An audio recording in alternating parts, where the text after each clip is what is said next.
Hey everybody, Portland Chess Shop here to bring you the chess action. And I know I haven't done a video in a very long time, and I know that I do have a couple fans, and so they're probably disappointed about it. But I'm back. I'm going to be producing more, I think, bullet videos, trying to show some speed chess. Yeah, I've been busy with work, doing other things. I don't know. I mean, I those are just excuses, but I'm here. I think I'm going to be doing some chess.com videos, and today we have GM Joey playing the white pieces. He's a grandmaster from chess.com, one of the stronger players, and we also have Gilda, and I don't know this player very well, so I will look at it. He does have a funny profile picture. Looks like he's from Berkeley, United States. Julian Landow. Very cool. So these two players are playing two of the stronger players on chess.com, playing the bullet variation. So I'll start to get into sort of what's going on, probably starting the next game. I haven't done this in a long time, but I'm happy to be back, bringing on some chess knowledge, the Johnny Appleseed of chess. I do have a new chess store. I sell like 150 chess sets on eBay every month. So I guess I've been pretty busy with that, but that's been pretty cool. Pretty exciting position. Black has the bishop pair, and that could be strong, but this black bishop looks like okay, it takes on g2. It was about the only thing it could do. Pretty interesting dynamic position going both ways. The king takes, the knight takes, the rook takes, the queen takes back. It's really going to come down to time in this position, I think, and it looks like white has a lot less time, and so that could be a very decisive factor. White does win a piece, though, and grandmasters are able to do a lot in 4 seconds when they're up a piece. So this could change. It looks like there's a forced checkmate here. It looks like white's going to win this game. Very cool to see that. So I got some advertisements, but I think that we'll get another game. That's what I'm hoping.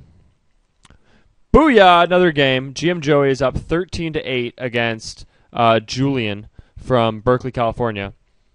We see a Caro-Kann by Black. And Black has traded off that light squared bishop that can often be quite a weakness for his position. The queen comes to b6, attacking b2, but he doesn't decide to take it. It was more of just the queen is good on this square, even if he's not exactly threatening to take on b2. So we see the knight take the bishop, pawn takes back. Now this is sort of a weakness, but it could become a strength. Sorry about the advertisement. And the knight's coming back to maybe defend on the queen side. We're going to see maybe lateral defense. Here we see a liberating move here in the center. Attacking some key center squares. Black captures. And now white has more space on the king side. Usually in the Caro-Kann, this is the type of position where if black doesn't play some accurate moves, he could get mated just instantly. So this lateral defense is probably good. Attacking this square. Just trying to keep his opponent's pieces defending. Now the knight comes here, overworking the square. The pawn is pushed. That makes sense. He attacked this square, so then the pawn pushed. The knight comes forward, kind of a dynamic move. Now the knight captures, but these pawns are very strong. So they've traded like a weakness for a strength, kind of. Like this is a strength, but also a weakness because he's missing the rook for the bishop. So here we see black playing probably a liberating move. That move is probably good. And now white's position might be falling apart. Okay, so the powerful passed pawn has been eliminated, and now the rook is basically going to obliterate the bishop. So I'm a little rusty at this, doing my best. If you like this video, I don't know, that's awesome.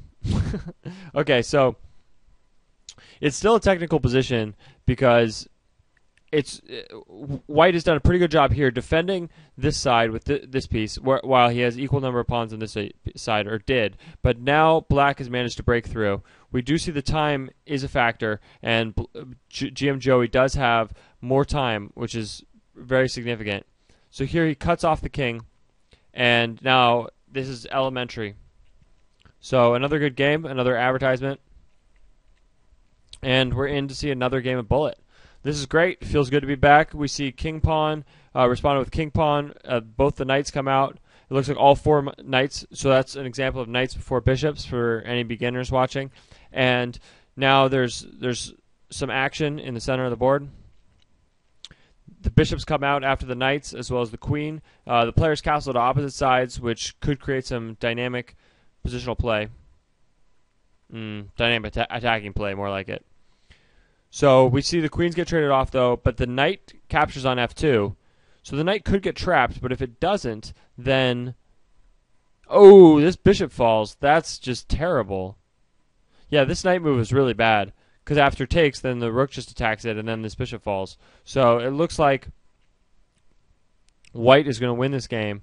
GM Joey just showing Julian how to play, giving him a lesson or two. Uses a pin there to trade everything off. Boom, boom, boom. Knight and king against king. This is pretty easy to see where this will go. Knight checks here, takes there, and the knight is just all over the board. This is totally over. So they resign. Nice thing about bullet, we get to see a lot of games at once. I've been trying to work on my bullet game a little bit, get a little bit better. At the speed chess, it's a different type of chess, but it's really a lot of fun, and I think it could be in the future people play more speed chess, not as much slow chess, because it's more dynamic. There's more action. People have shorter attention spans than they should because they have more things to do. With the internet at your fingertips.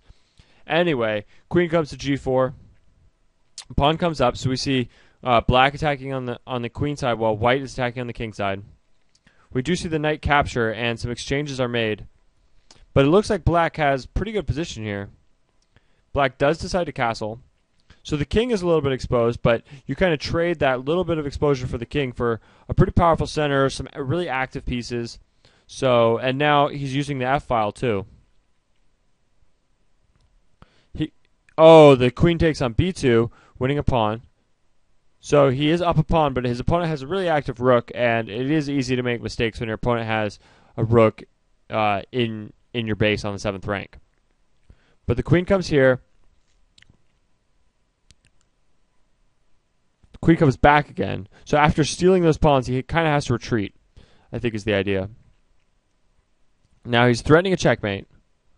So you do have to be a little bit careful for tactics and tricks and stuff.